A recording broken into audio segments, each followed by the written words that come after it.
Florida Congressman Greg Steube, who is a member of the House Intel Committee. Congressman Steube, welcome back to Washington Watch. Thanks for joining us. Yeah, good to see you, Tony. So, surprised that the House is going to adjourn early and head home over the Epstein files? I mean, I'm not surprised because the calendar this Congress has been so up in turmoil. Last week we were supposed to be gone on Thursday. We stayed through the night. We were voting at 1 o'clock in the morning to get that appropriations bill out last week. All the while, this Epstein stuff has been around the peripheral of all these issues. I support making transparency and opening this up, but you have to be mindful of victims. There's a lot of laws protecting the victims, even if those victims are now adults. There's still protection for those victims, and you have victims' rights. So any release would have to take into consideration not alluding to any of the victims of any of this case unless they want to willfully come forward, but you obviously haven't seen that.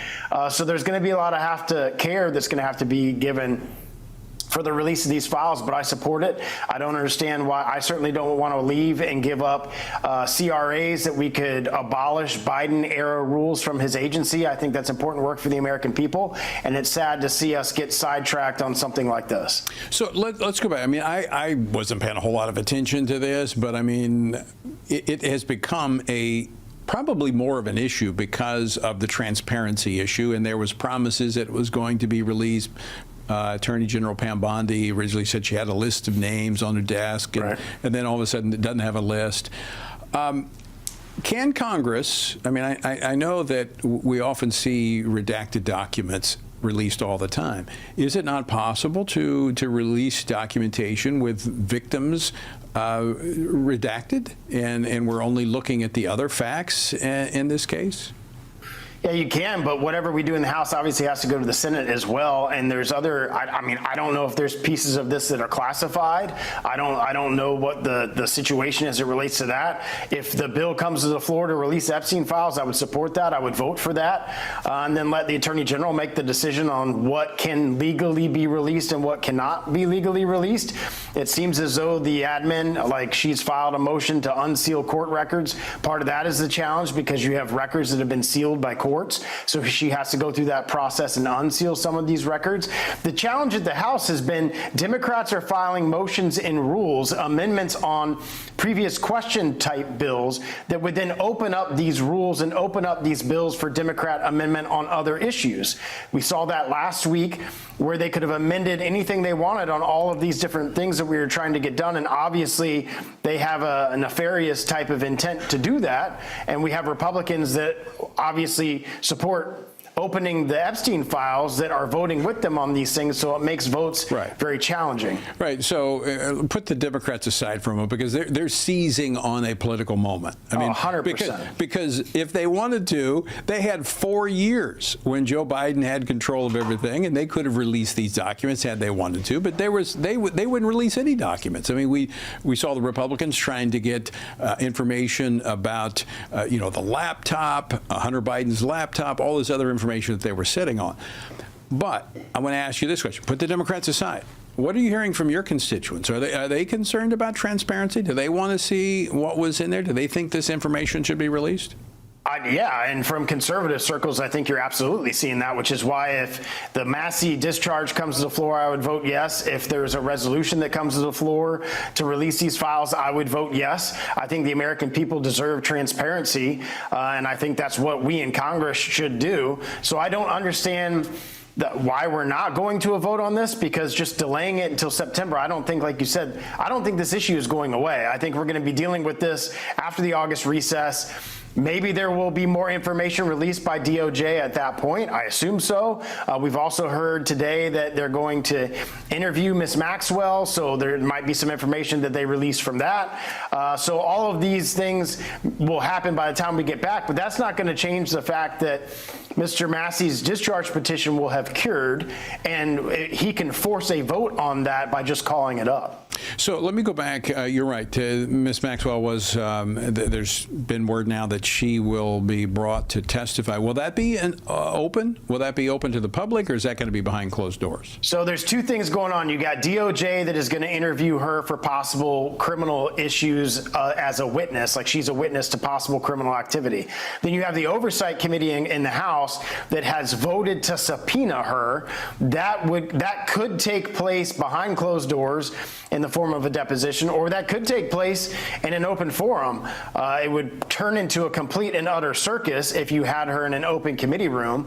But certainly if you brought her in a deposition, which we've done countless times with different individuals, she's under oath. You can ask her questions on but both sides have the opportunity to ask her those questions. So you've got two different things going on with her. One is on the DOJ side and one is the congressional side. I don't know Chair Comer's plans in the next month, maybe bringing her in as soon as possible now that the subpoena has been passed through the committee. I'm not sure what his plans are as far as timeline, but you got both DOJ now willing to talk to her, and now you've got a subpoena from the Oversight Committee coming. Well, I mean, given where the public is at on this, I think a deposition behind closed doors in Congress would not resolve the angst that's out there in demanding for transparency.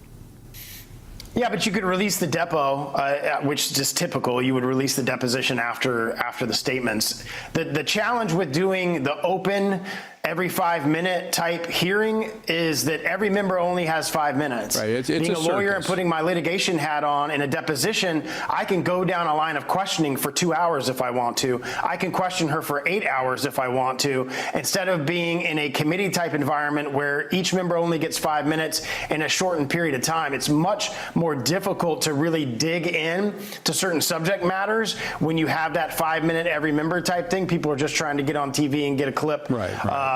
Instead of sitting in a deposition with lawyers and walking through deep questionings on specific Well, issues. I think if that is the route, and you're absolutely right. I mean, I think the open hearings become more of a circus. It's it's kind of a reality TV gone bad. But the public, I don't think you're going to have to be very clear up front if this is done that the full transcript will be released, unedited transcript, because there's just no trust, unfortunately, in government today, because we've seen it even related to the Epstein, where there's elements of the footage of his jail cell that was edited, that people don't trust what they're seeing. So we've got to be very, very candid and transparent. And I think that's what the angst is really all about.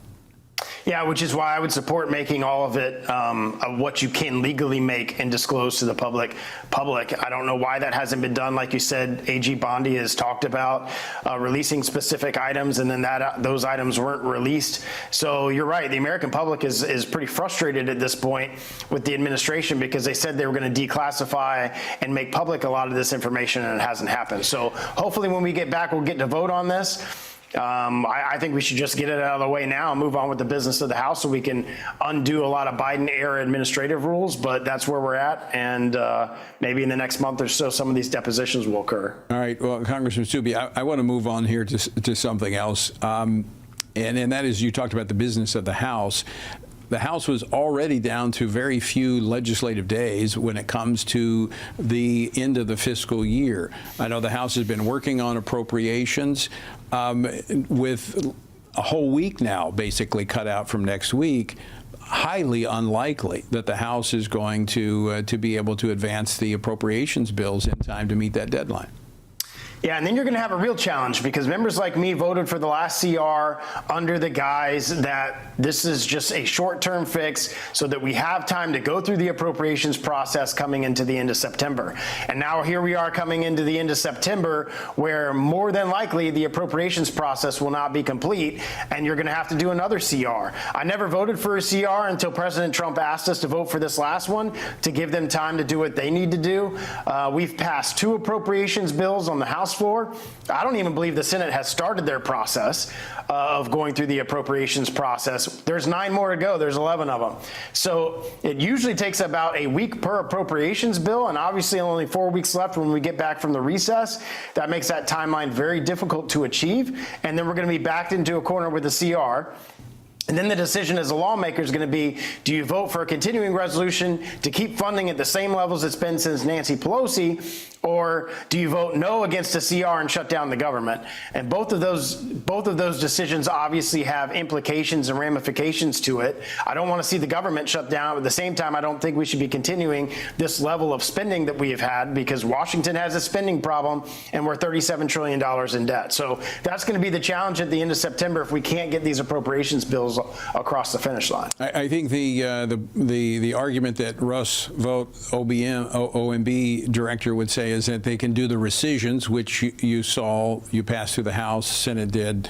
A little timid on the Senate side in terms of cutting, but I think they would advocate that is the alternative. All right, Congressman, we're up against a break. Greg, we're going to come back. I want to talk about Iran. I want to talk about your legislation that would give those who have been taken advantage of by the gender mutilation factories that have popped up all across the country a right of recourse. We're going to talk about that and more coming up right after the break. So, folks, stay tuned. More Washington Watch. Continuing my conversation with Congressman Greg Steube, a member of the House Ways and Means Committee, as well as the Permanent Select Committee on Intelligence. He represents the 17th Congressional District of Florida. Congressman Steube, thanks for sticking with us through the break. All right, before I get to the bill that you've introduced, I just want to get your response to Iran's foreign minister saying that they will not give up their pursuit of enriched uranium. I mean, after all they experienced from the United States and Israel, they're not backing away. Yeah, well, that's a problem because Iran cannot be able to obtain a nuclear weapon. And if you enrich across a certain percent, you're not using it for civilian purposes. You're using it for nuclear ambitions from a offensive purpose, a military purpose. And the United States has said unequivocally, and this is a Republican and a Democrat position. Joe Biden said this, Obama said this, Clinton said this. America is not going to let Iran obtain a nuclear weapon. They chant death to America. They chant death to Israel. Israel is obviously not going to allow that to occur as well. So for them, after everything that has happened, after Trump bombed some of their nuclear facilities, for them to say they're not going to give up enrichment is a challenging perspective for them to put themselves in. It puts themselves in a box where the rest of the world, other than China and Russia, obviously don't think that they should have a nuclear weapon, and then puts us in a posture where we have to defend against if they take steps to enrich uranium further than what they're doing, or they take steps to put themselves on a path for a nuclear warhead.